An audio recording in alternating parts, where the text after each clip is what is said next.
get it together. Can I get it together? Get this life together. Just snatch the whole life. Just want to snatch your whole life.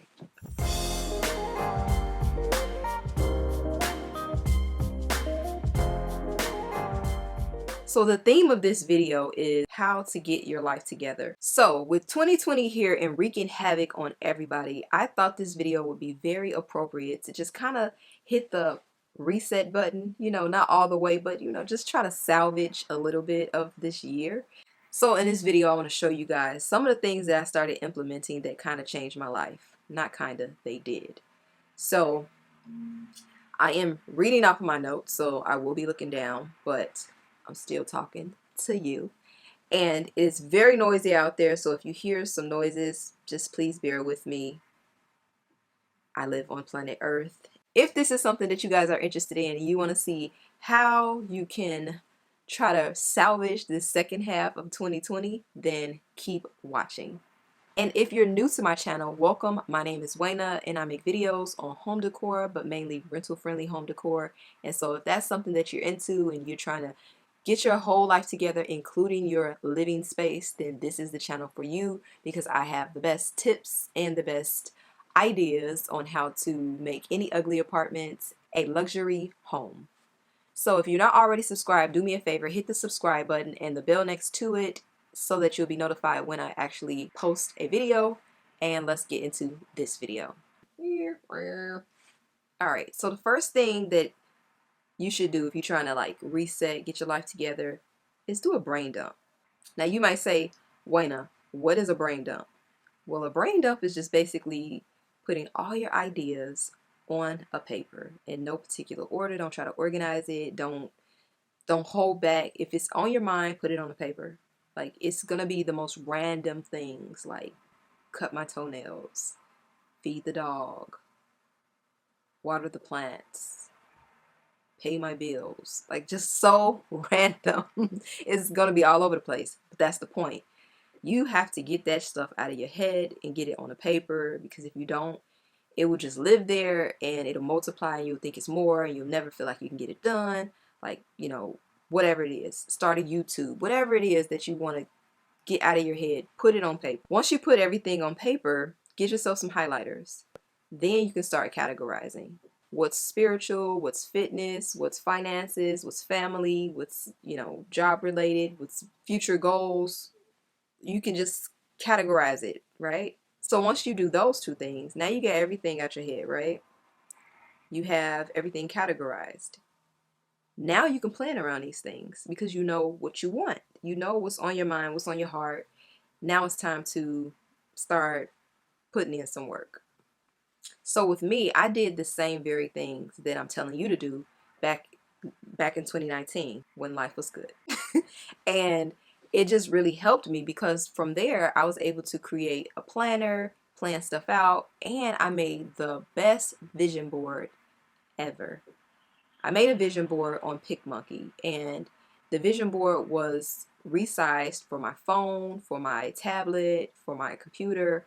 Like, everywhere I looked, this vision board was there. A lot of the stuff that was on there was executed. I had like a beautiful apartment. It kind of has like the aesthetic vibes of my living room.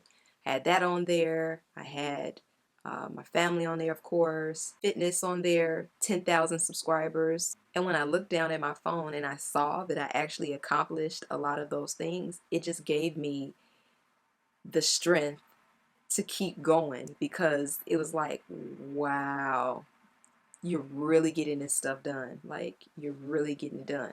So that is something that I would recommend anybody to do if you're trying to like just really start making a difference and just live a different life, or the life that you always dreamed of, whatever that might look like for you.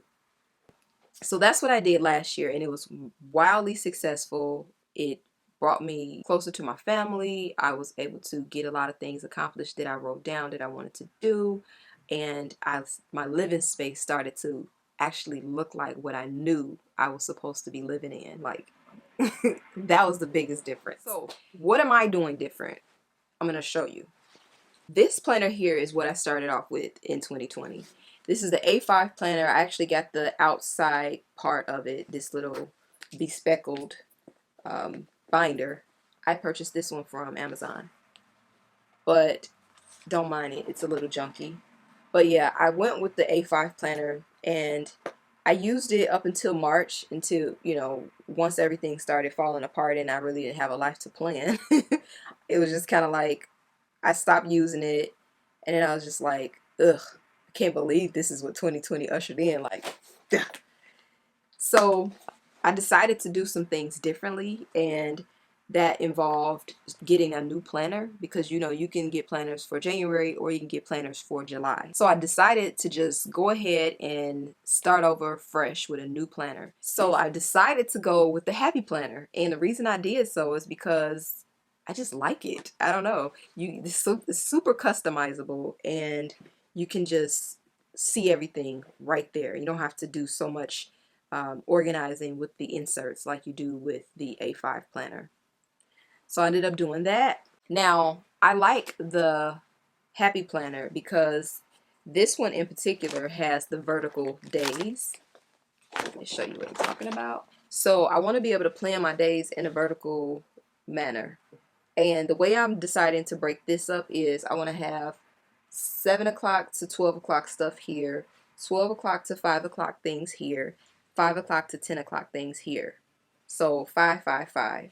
That's how I'm looking at it. And if you think about the amount of time that you're supposed to be awake versus being asleep is 16 hours. So that leaves what, an hour to play with, maybe 30 minutes to get dressed or undressed. But I thought that that would be a really good way to kind of break everything up and stay organized. Plus, I like that the A5 planner can be completely closed, and then I can just, you know, have it open to a page and work like that, where I couldn't do that with the A5. It was just, you know, you can just have it out flat, and it's hard to write on certain pages. So I really like this one. I hope that it brings me a better 2020, whatever it may look like. Okay, so what are you going to put in these planners? How are you going to structure your day, right? Most successful people have routines, and for a long time I didn't have any. Maybe that's why I wasn't that successful. I don't know. But routines are so good, whether you're single, have children, whatever.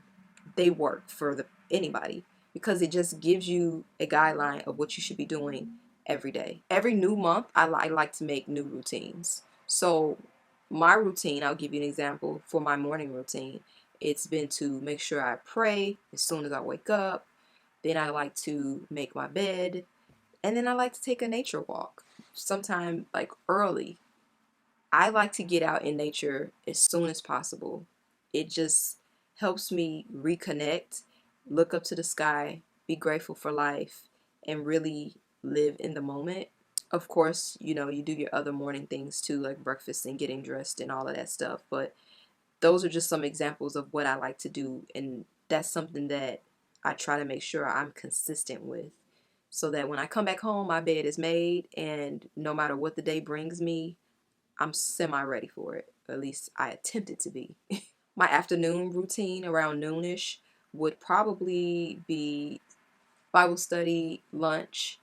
I try to make sure I incorporate those things, because if I pray in the morning and I'm falling off by afternoon and I'm ready to curse somebody out or something like that, then that means it's time to hit the reset button. So I like to ground myself again around that time. So my evening routine would most likely consist of making sure that I eat dinner and making sure that I work out. I'm the type of person that I have to work out at night, because working out makes me sleepy. And I know some people say that they like to work out at 5 a.m. and it gives them so much energy throughout the day. That is not me. Your girl would be asleep at work. And then, of course, you have your bedtime routine. So for me, I like to have my planner, reflect on what I got accomplished today, what I did not get accomplished, and then move that stuff to the next day and see what the next day looks like before I get there. So the moral of that story is get yourself some routines. The next thing I like to do is track my habits. Now, routines and habits are similar but different. I have a habit of drinking soda or, you know, too much tea with honey, whereas I can create, if that's a problem for me, then the new habit that I want to have is I want to reach for a bottle of water every time that I think I'm thirsty or I'm hungry. So it's like, try to identify the bad habits that you want to get rid of, that you feel like it's bad, not nobody else, you. But if you feel like it's not a good habit for you and it's not serving you, then replace that with another habit and then track it. I have this little book that's so cute, and I'm actually going to make like my own little printable, but it's basically all the days out of the month, and I put all of my habits that I want to have accomplished down, and then every day that I make sure I implement that habit, I give myself a little check off. So I'll give you an example. I had fast food on there. If I ate any fast food that day, then I would have to put a check mark, like, oh, you had fast food today. And it just helps me when I look at the whole month, like, okay, bitch, you had fast food 20 times this week, or 20 times this month. So if I look at my tracker and I say, I ate fast food or 20 times in 1 month, that's going to make me feel bad more so than if I just kind of say, oh, I think I ate more fast food. Like, no, actually seeing numbers make you really reevaluate some stuff. Like, really. So I have that on my habit tracker. Exercise. If I exercised, I mark it off. Then if I look at the month and I say, you exercised 20 times this month. You see what I'm saying? Like, it's just that visual accountability that I like. Did I complete my morning routines? If I do, I check it off. That's a habit that I'm trying to create, is get in the habit of doing my morning routine and drinking enough water. For my body weight, I should be drinking 5 bottles of water per day. And if you want to know how to calculate the appropriate amount of water for your body size, then let me know in the comment section and I'll do a video on that. But yeah, those are some of the habits that I track. Or the third thing that I like to do when I'm trying to get my life together is to create goals. We're always working towards something in life. And if you're working towards something, you most likely have a goal at the end. High school, graduation, dating, marriage, college, career. Everything has some type of goal attached to it. So, whatever it is that you're working towards, whatever goals you decide to set for yourself in the second part of 2020, make sure that you stay consistent, make sure that you write them down. So, I hope this inspires you guys to just kind of hit the reset button, not give up on 2020, because you can evolve in any climate. It just matters where your mind is at. Set goals and put action in place. You can accomplish anything, guys. I totally believe in you and I'm rooting for you. So, if you like this type of content, please give it a thumbs up. It just lets me know if you guys like these type of videos or not. And don't forget, guys, be you, be beautiful, be chic on a budget. And I will see you guys on the next upload. All right, guys, later.